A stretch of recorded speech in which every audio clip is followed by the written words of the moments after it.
तेरो जो लड़का है ना रोहित, वो सब दिन बच्चों के साथ में खेलत रहते हैं। तो ऐसा करो कि अपने बच्चन को, अपने बच्चे को भेज दो फूल बाग में, फूल से बाग में से कछु फूल मंगवाए लो पूजा के लिए। तो ब्राह्मणी से तारा बोली ठीक है महारानी, मैं अभी अपने पुत्र को भेज रही हूँ और भेज करके मैं फूल मंगवा रही हूँ। तारा ने आवाज लगाई, रोहित पास में आए। तो रोहित जब पास में आए तो तारा ने एक महाराज फूल की डलिया रहे सो वो डलिया रोहित के हाथ में पकड़ाई दी। और जब डलिया पकड़ाई तो जवाब दिया बेटा चले जाओ और जाके बाग में से पूजा के लिए फूल ले आओ। तो रोहित ने वो डलिया ले ली, डलिया लेकर के चलने लगे। चलते चलते बाग में पहुंचे और जब रोहित बाग में पहुंचे तो विश्वामित्र को तसल्ली नहीं भाई। और जब विश्वामित्र को तसल्ली नहीं भाई तो विश्वामित्र ने देखा कि हरिश्चंद्र का लड़का फूल बाग में अकेला आया है, तो चलो निकल जाओ क्यों परीक्षा ले लें। सो परीक्षित महाराज विश्वामित्र ने काले सर्प का रूप धारण कर लिया और काले सर्प का रूप धारण करके आज एक फूल में जाके छिप गए। और जब फूल में जाके छिपे हैं विश्वामित्र, तो रोहित फूलों को तोड़ने लगा, डलिया में रखने लगा। फूलों को तोड़ते तोड़ते विश्वामित्र जहाँ छिपे हुए थे सर्प का रूप धारण किए फूल में, तो रोहित ने वही फूल तोड़ने के लिए हाथ बढ़ाया। और जब रोहित ने वही फूल तोड़ने के लिए हाथ बढ़ाया, सोई आज विश्वामित्र ने रोहित की उंगली में डस लिया। और जैसे ही रोहित की उंगली में डसा विश्वामित्र ने, तो रोहित के हाथों से वो डलिया छूट गई। और परीक्षित महाराज जब डलिया छूटी तो बेटा वही पछाड़ खा करके गिर पड़ा और माँ माँ माँ माँ चिल्लाने लगा। जब माँ का नाम लेकर के वही रोने लगा, आंख से आंसू निकलने लगे, विष की वजह से मुख में से झाग निकलने लगा, लेकिन मुख से एक ही शब्द निकल रहा है, वो है माँ का शब्द। क्योंकि याद रहे हमने ये ज्यादातर देखा है कि जो वृद्ध भी होते हैं, वृद्ध, और जब वो बीमार होते हैं या किसी भी प्रकार का कष्ट होता है तो वो अपने मुख से केवल माँ ही निकालते हैं शब्द, केवल माँ का शब्द ही निकालते हैं अपने मुख से। तो रोहित वहीं पछाड़ खा करके गिर पड़ा, इधर माँ माँ चिल्लाने लगा। उस बाग में कोई इतना नहीं है जो उस पुत्र को किसी वैद्य के पास में पहुंचा दे। परीक्षित महाराज विश्वामित्र ने काशी में जाकर के आवाज लगाई, काशी के लोगों, किसी का लड़का फूल बाग में गया था, उसे किसी काले सर्प ने खा लिया। जिस किसी माँ का लाल हो वो मैया चली जाए और अपने पुत्र को बाग से ले आए। तो यही आवाज पड़ी तारा के कानों में, और तारा के कानों में जब आवाज पड़ी तो तारा के दिमाग में झटका लगो कि हाय मेरो ही लला बाग में गौतम। सो तारा दौड़ के ब्राह्मणी के पास में पहुंची और ब्राह्मणी के पास में पहुंच करके जवाब दिया, माँ मेरो पुत्र बाग में फूल लेवे काजे गौतो, तो बाय काले सर्प ने खाए लो। मैया अगर तुम्हारी आज्ञा होवे तो का हम चले जाएं अपने लाल को बाग से ले आए। अगर ज्यादा देर होगी तो मेरो लला मर जाएगो, जिंदा नहीं बचेगो, हम चले जाएं। तो ब्राह्मणी ने जवाब दिया, अभी नहीं, पहले पूजा के लिए पूरा भोजन बनाओ तब कहीं जाओगी। अब सोचो कि जिस मैया का बेटा बाग में पड़ा हो और मौत के बीच जूझ रहा हो, तो उस मैया का भोजन बनाने में मन लगेगा? नहीं लगेगा। तो मैया फिर भी बेबस होकर के रसोई में आई और रसोई में आ करके महाराज भोजन बनाने लगी।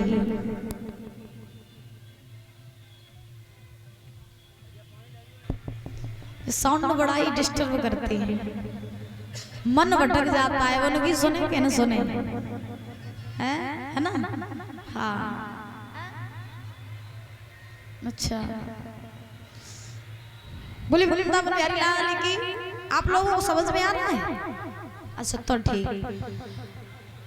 तो आज ध्यान रखना, श्री सुखदेव जी समझा रहे हैं राजन परीक्षित आज तारा से जब ब्राह्मणी ने कहा कि पहले पूजा के लिए भोजन बनाओ तब तुम्हें हम कहीं जाने देंगे। अब जिस मैया का पूत बाग में पड़ा हो, मौत के बीच जूझ रहा हो, तो उस मैया का भोजन बनाने में मन लगेगा? नहीं लगेगा। तो आज तारा महाराज बेबस होकर के रसोई में आई और रसोई में आई कि मैया भोजन बनाने लगी और आंखों से आंसू निकलने लगे। और जो आंसू निकलने लगे, लेकिन भोजन तो बना रही है मैया, लेकिन ध्यान का है कि अपने पुत्र के पास में, कि कहीं मेरा पुत्र मर ना जाए। ऐसा ही नहीं दादा?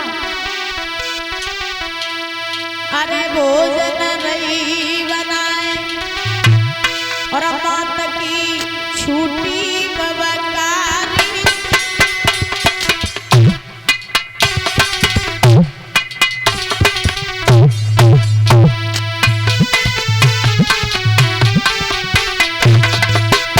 भोजन बना रही है मैया, रोती जा रही, बिलखती जा रही। पुत्र के पास में मन पड़ा है, लला छोड़ के मत जाइए।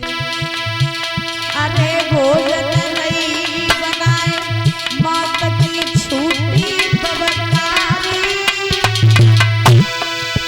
मत जाइयो हमको छोड़ अकेली, ले जाए महारी।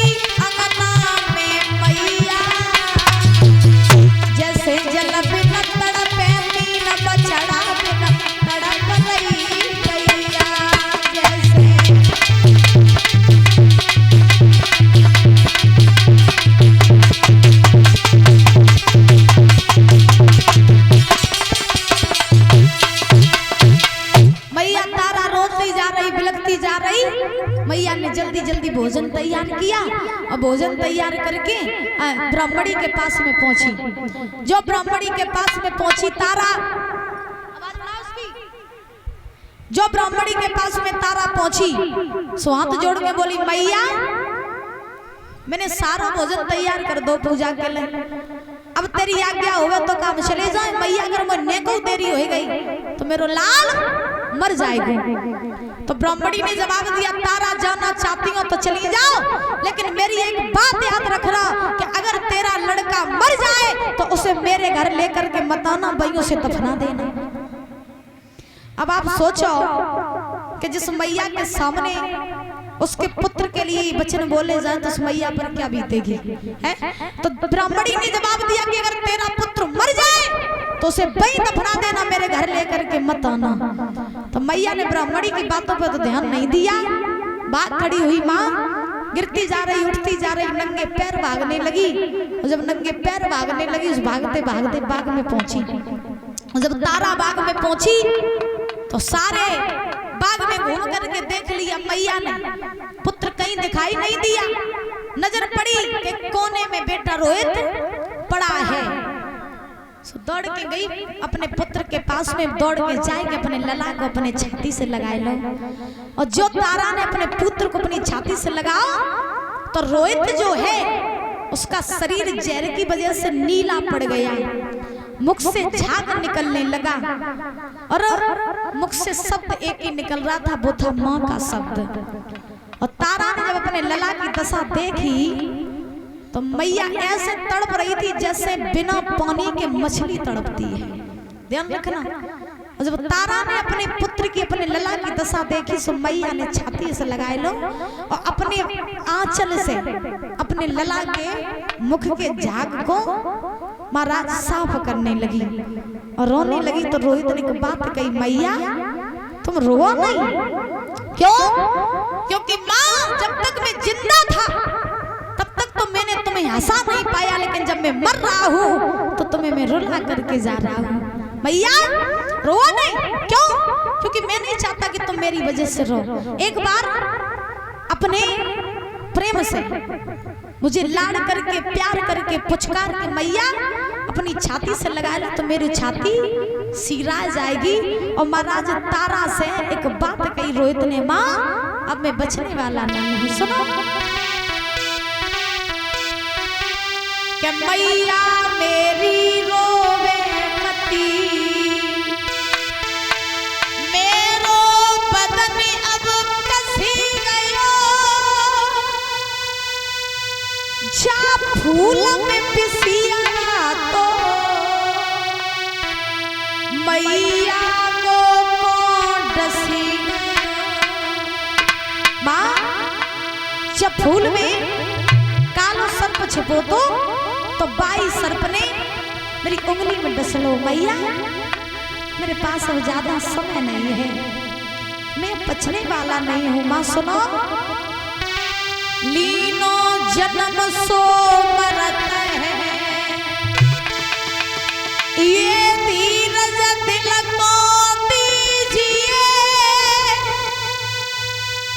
एक बार कुछ करके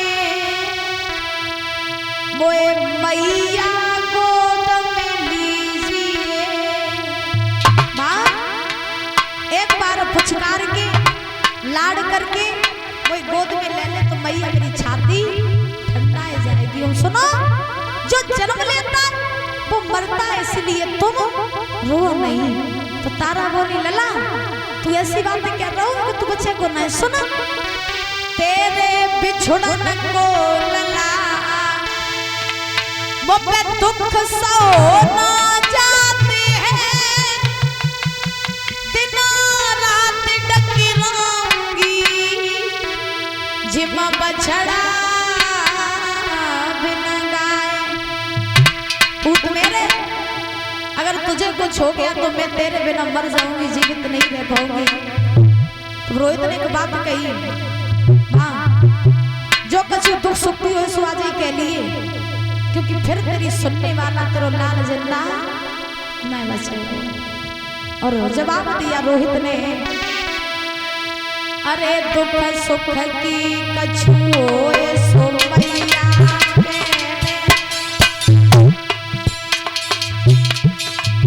एक बार कुछ कार गोद में।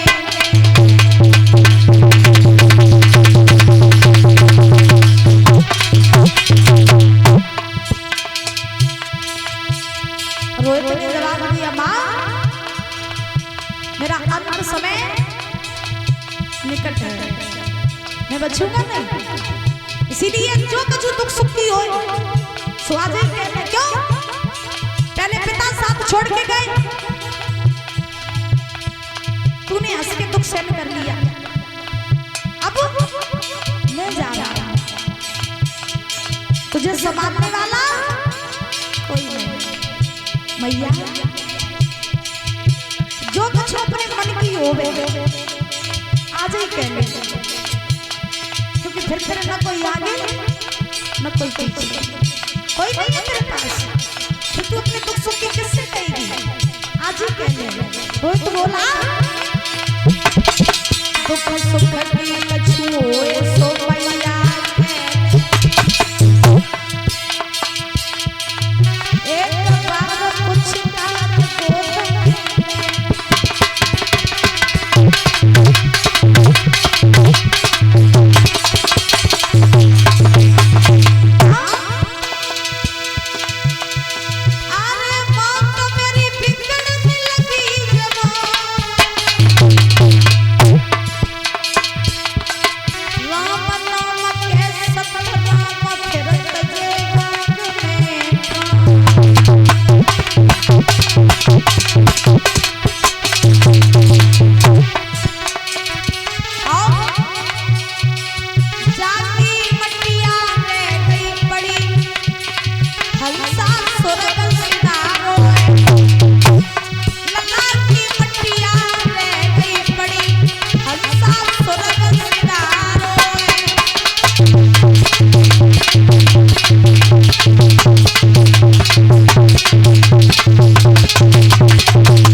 नहीं बचेगा।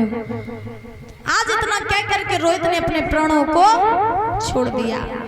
जब रोहित ने अपने प्राणों को छोड़ा तो मैया ने अपना मुख अपने पुत्र के मुख पर रख दिया। ध्यान रखना, माँ बाप हर दुख सहन कर सकते हैं संसार का, लेकिन एक दुख सहन नहीं कर सकते, वो दुख होता है संतान का।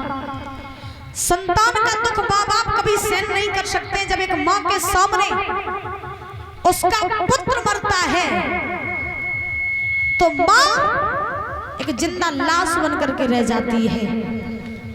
तो हम तो परमात्मा से एक ही प्रार्थना करेंगे कि हे प्रभु सबको सब दुख देना, लेकिन माँ बाप को कभी संतान का दुख मत देना, क्योंकि संतान जब मरती है ना तो माँ बाप पर क्या बीतती है ये माँ बाप ही जानते हैं। संतान से बड़ा दुख संसार में किसी का होता नहीं है जितना बड़ा संतान का दुख होता है। जब एक माँ के सामने उसका पुत्र मरता है ना तो वो माँ ही जानती है उस समय उस माँ के हृदय पर क्या बीतती है। उस समय उस माँ को संभालने वाला कोई नहीं होता है। तो मैया तारा ने अपना मुख अपने पुत्र के मुख पर रख दिया, रोने लगी, बिलखने लगी, जवाब दिया, लाल तू तो छोड़ के चला गया, लेकिन तूने मुझे बताया ही नहीं कि मैं जीऊंगी किसके सारे, मैं किसके सारे जीऊंगी। तो चला गया, ये तो बताई जाता कि मैं कैसे जीऊंगी तेरे बिना। तेरे पिता साथ छोड़ के गए, मैंने हंस के दुख सहन कर लिया, अब तू साथ छोड़ के गया, बता मेरे लाल मैं तेरे बिना कैसे रहूंगी, कैसे रहूंगी तेरे बिना। तारा रोती जा रही, बिलखती जा रही। इस बाग में कोई इतना नहीं है जो मैया को धीरज बना सके। आज उस बाग में कोई इतना नहीं है जो मैया को कोई संभाल सके। रोती जा रही तारा, बिलखती जा रही। अस्तारा कहने लगी, बेटा मैं वो भागिन माँ हूँ जो आज मेरा पुत्र मर गया तो मैं अपने पुत्र के लिए कफन खरीद करके अपने बेटे के ऊपर नहीं डाल सकती। रोती जा रही मैया। तब तक बाग का माली आया। बाग का माली आया। बाग के माली ने तारा से कहा, माँ बहुत देर हो गई तेरे पुत्र को मरे, अब तू अपने पुत्र को ले जा, इसका अंतिम संस्कार कर दे, क्योंकि ज्यादा देर तक अगर लेस रखी रहेगी तो मिट्टी खराब हो जाएगी। तो तारा ने माली से कहा, भैया आज मेरी आंखों को तारो चलोगो, आज मेरे बुढ़ापे की लाठी चली गई तो नहीं पता। सुनो कि बेटा मेरी गोदी के आज हुई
भैया माली मेरे पास में इतनी कौड़ी नहीं है जो मैं अपने पुत्र के लिए कफन सिलवा दूं, और मैं तो यहाँ काशी में परदेसी हूँ, मेरा तो यहाँ कोई नहीं है, मैं यहाँ का मरघट भी नहीं जानती हूँ। माली ने कहा भैया सीधी चली जाओ, मरघट तुम्हें सीधा मिल जाएगा रास्ते में। तो आज तारा ने अपने पुत्र की लैस को अपनी गोद में उठा लिया और पुत्र की लैस को गोद में उठा करके मैया मरघट के लिए चलने लगी। उसी मरघट पर पहुंची जिस मरघट की रखवाली हरिश्चंद्र कर रहे थे। और इसी बीच में ये 100 रुपए कृष्णा नाती झेलम सिंह फौजी और ये 100 रुपए युव नाती झेलम सिंह फौजी इनकी तरफ से 100 रुपया बहुत बहुत धन्यवाद है। भगवान सुख शांति प्रदान करते रहे, धन के भंडार भरे रहे, किसी भी चीज की कोई कमी ना हो, बल बुद्धि विद्या आयु बढ़ती रहे। गोविंद भगवान की आज माफ करें, ये साउंड की वजह से थोड़ी प्रॉब्लम हो रही है। आप लोगों का ध्यान भटकेगा, मेरा भी भटक जाता है। हम अपनी बात कर रहे हैं, मेरा भी आज ध्यान भटक रहा है।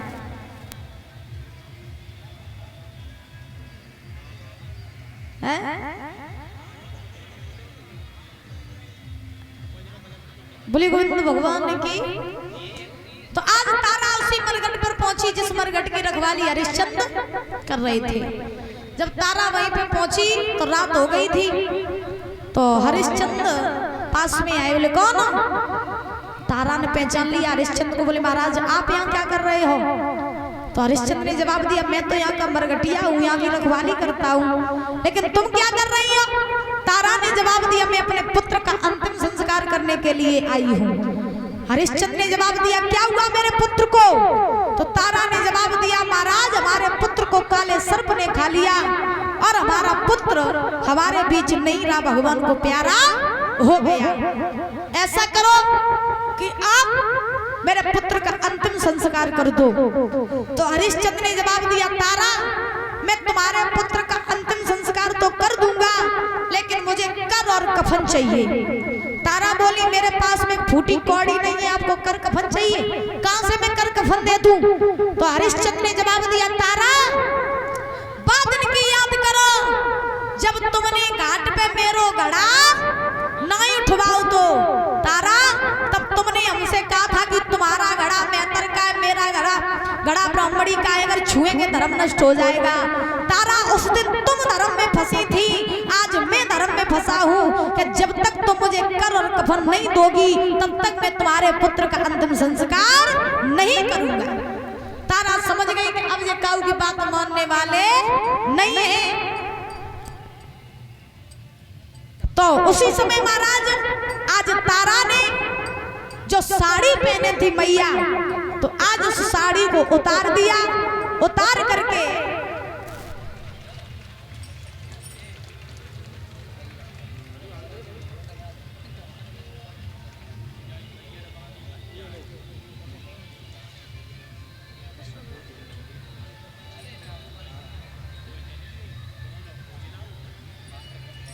और ये रंजीत यादव नगला परम सुख चंद्रपाल सिंह के भांजे ये पगड़ी पहना करके सम्मानित करें, एक शॉल देकर के सम्मानित करें, एक टिफिन देकर के सम्मानित करें। बहुत बहुत धन्यवाद है भैया।